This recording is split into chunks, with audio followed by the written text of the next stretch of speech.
Всем привет! Тут вот паренек вот этот попросил, говорит, чуть-чуть по проводке помоги. А вот этому январь надо настроить. Что у него с январем? Покажи. На январе, получается? Серега купил датчики на январе, и у него что-то плохо работает. В феврале что-то не работает. Короче, вот, Аббаса. Скай, слышь, это к тебе приехали? Ты чё? А что ты сделал? Задрочил.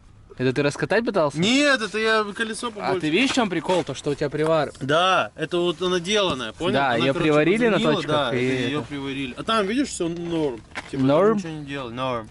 Считайте, ёбана в рот, она НГ сделала. А чё, НГ? почему так? Что, я не Так, знаю. зазор выпали. Да это, брат, похер, ему все на пизда летом придет. Это что? На январь? Это февраль. А, это февраль. Вот, А февраль. январь и Серега. Орех. Орех знали. Короче, Аббас приехал на своем Скай на Бризете. Чуть попозже сделаем обзор полный. У него какие-то проблемы. Короче, сейчас поедем настраивать этого паренька. У него тут сцепление закончилось. Он сейчас запасной взял. Ой, что-то он вообще плохой. Я его уже ремонтировал, он нормально работал. Ну что-то... Давай я поеду, да? У него тут, короче, получается на музыке все. Но попозже сниму, да? Так, интерьер камеры. Тормоза хоть есть? Есть. Турбо. Турбо, да? Нихера там тут сидеть, это вообще шишка какая-то. Шишка?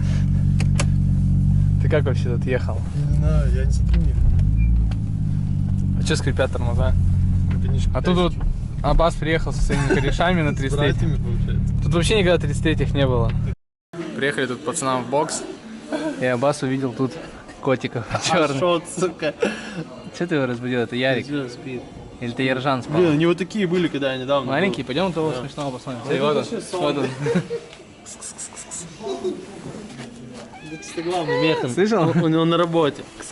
Да, там надо сделать фишки. Короче, приехали мы в бокс, посмотрели, в чем проблема. Походу, проблема была простая. Вот этот провод, бронепровод, слетел с катушки и просто, ну, лежал здесь рядом. Поэтому тачка срала. Ну, сейчас посмотрим, заведем. Если нет, то будем дальше разбираться. В отсечку вшикнул. Короче, починили Ская. Там проблема была, провод с катушки слетел. И все, бронепровод. Поменял. А тут Серега все стоит, чинится. Январь настраивает там. Серег, ты что, январь настроил? Что, работает, нет? Короче, датчику буста пизда. Почему? Ну, потому что он прыгает, он не делает. А эти нормально работают? Эти нормально, только температура масла не показывает. Ну, типа на нуле. Я твой датчик подключил, его зажигалкой подогрел, все показывает. Походу датчик пизда. Короче, починили тачку. Всего лишь проводок отвалился. Да вообще, сука. Ты в шоке? Николаевич. Нихера! Едет? Вообще едет, сука. Нихера! Рэпа будешь давать? Я за ручку схватил. Ты рэпа будешь давать? Рэпа, блин. Отвечать, так сказать.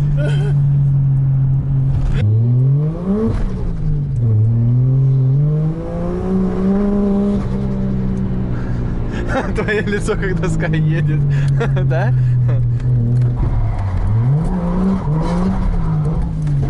Нахуй! Что, дрифтишь, что ли? Твое лицо, когда Скай едет? Сука, он едет, прикинь! Да? Я Реально? в ахере! Короче, сделаем краткий обзор Скайлайна. Тут у нас такой вот 33-й препарат на пайпах. Но это он тренировался, говорит. Короче, мотор здесь самый правильный, который может только здесь стоять. Ну, вы уже видели, это Джейзик. Проблема была, у него бронепровод слетел, получается, вот этот, и выдавала ошибку, и тачка глохла, никуда не ехала. Тупо поставили, и все, нормально стало. Короче, это мотор 171-го крауна с этим вот дросселем, который я очень сильно не люблю. Больше тут ничего такого примечательного, кроме вот I love you Subaru. Надо стереть, да?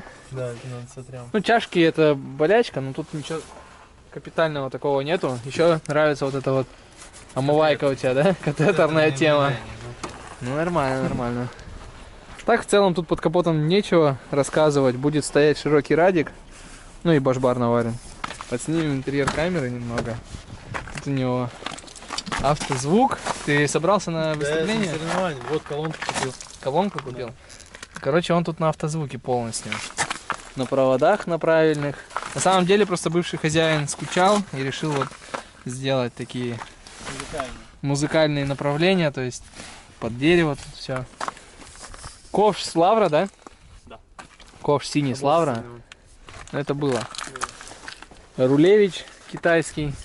Ну, он такой, не совсем жидкий, но поездит, короче, еще. Ручник, там тоже с той стороны то же самое. Ну, а потолок велюровый. Велюровый потолок. Это кто делал? Вообще я знаю. Это, короче, хозяин скучал, потолок ему сделал. В Якутии, да? Ну, так-то все поскромно, никаких датчиков, ничего нету. Коробка толстая, да? РБшная? Арби. Сзади тут на бочке. Five Ziggin. Что там еще имеется у нас?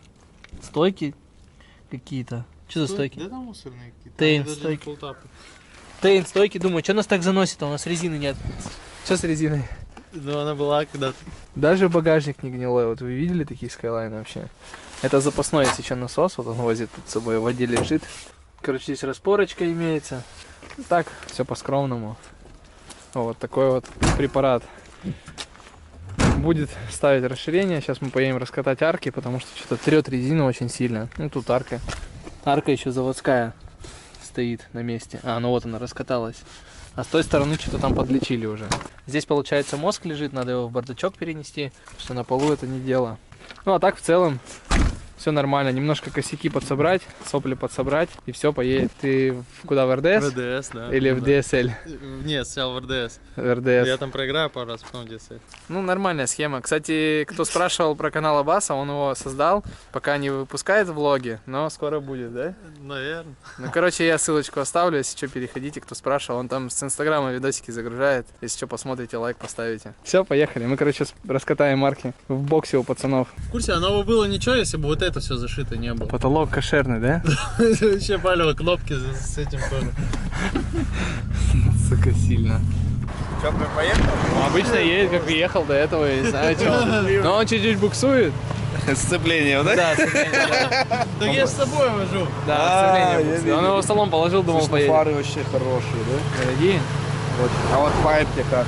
А это пацан тренировался. Серега, да вот не хейтить мою. Серега хейтер. Пойдем, Чё покажу, там? как датчики установил. Смотри, короче, ну вот. Ну нормально стоит? Нормально, у меня так же стояло. Ну вот все показывает температуру. А немного вот вода? Че, охренел? 90 должно быть. А, да? Да, у тебя нормально 80. 90 должно быть. Так у меня сотик. Ты пики себе выставил? Ничего не выставил. Ты знаешь как? Ты что за датчики ты купил? Китайские с АГС настроить не может. Брат, что скажешь? Тихо. Короче, раскатали арку. Тут просто от арки одно название. Вся арка рассыпалась на пол. Она лежит. есть раскатали, чё? У Аббаса нет чего раскатать. Но та сторона нормально целая. Это эта сторона. Конечно, вы ее не раскатываете, она целая. Не, она реально целая. Это тоже была целая. Это подвела И сторона. пизда уже сначала была. Реально говорю. Давай на ту сторону. Все, Домкрате. домкрат, давай. Ну а с этой стороны арка целая. Вот тут чуть-чуть. Не, она реально целая, смотри, вся. Сейчас посмотрим, как она будет раскатываться. Для примера, как катается целая арка. То есть никаких моментиков. Единственное, вот чуть-чуть отваливается красочка. Но это ничего страшного. Обязательно обработай чем-нибудь, там, грунтом шикни. Я заеду к этому дядьке, он, наверное, все сделает. Прям вообще ништяк. Никаких заломов, ничего нету, прям вообще все ровненько. Поэтому гнилые арки проще сразу вырезать, даже не катать. Приехал к пацанам, сейчас буду варить кардан, а точнее приваривать гайку к вот этой части.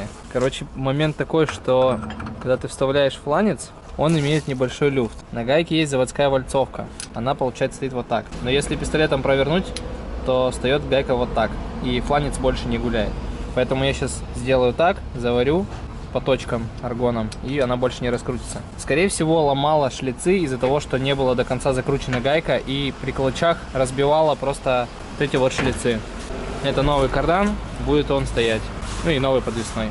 У пацанов поменялся Инстаграм, кто-то им взломал Инстаграм, поэтому новый Инстаграм здесь. Подписывайтесь. Ну вот, про что я говорил, получается, заводская завальцовка здесь, а выемка на самом валу вот здесь. Это сейчас я протянул гайку пневмопистолетом. Ну и, соответственно, когда гайка стоит по заводу, Здесь не так все жестко прижимается и имеет люфт. Хотя здесь подвесной крутится свободно, его ничего не зажимает, то есть здесь нет момента затяжки. Короче, это вот мой целый полностью кардан с новым подвесным. А это кардан, который я купил сегодня, думал, его буду варить. Не обратил внимания на вот такую вот болячку, потому что она была в солидоле и в стрейче. Когда увидел, понял, что надо ехать за своим. Ну, короче, переставил на свой. У меня он целенький. Сейчас заварю и поеду, наверное, ставить. Ну, короче, вот так получилось. То есть гайка теперь приварена намертво. Если надо будет снять подвесной, придется просто вот так отпилить. Но я думаю, если вот этот узел порвет или подвесной у меня закончится, я просто поеду куплю новый кардан за 1000 рублей и сделаю ту же самую манипуляцию с приваркой. И все. Всем привет, кто ждал эту серию. Наконец-то она вышла. Ничего не снимал, потому что было холодно на улице, в принципе, машину не делал. Вот 2 дня стоит температура, немножко разгребся с альтезой, вот сейчас покажу, что купил. Купил, короче, такие вот рычаги Куско регулируемые. Надо их будет почистить, покрасить. В принципе, состояние у них нормальное. Купил пружину на килограмм в гейт, потому что в прошлом сезоне уперлись в буст 1.35. Сейчас, думаю, 1.4 в этом сезоне надуем. И вот такие вот кастерные рычаги на ШСе, всем известные фирмы. Club Turbo. Шучу, AGS. Купил я их за 7000. Это единственный вариант был за 7000. Преимущество в том, что можно будет открутить ШС, если он вдруг застучит, и поставить сюда сменную часть, на которой будет штатный сайлентблок. Теперь про радиаторы. В прошлом сезоне у меня стоял вот такой вот радиатор с диффузором. Он очень тоненький. В принципе, машина ездила, ну, перегревалась.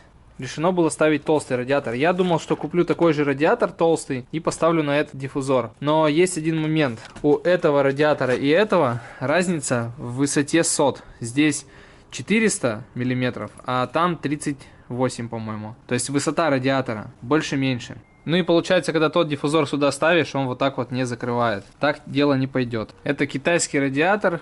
Очень не люблю я китайские радиаторы, всю дорогу их хейтил, но... за ту цену, которую он мне достался, я думаю, походит. Любой бы из вас его поставил. Достался мне он от подписчика по бартеру. Вот, поэтому будем колхозить его, ставить. Конечно, я хотел поставить медный, но их нету. И если есть, то у них вот такие вот соты, как на моем.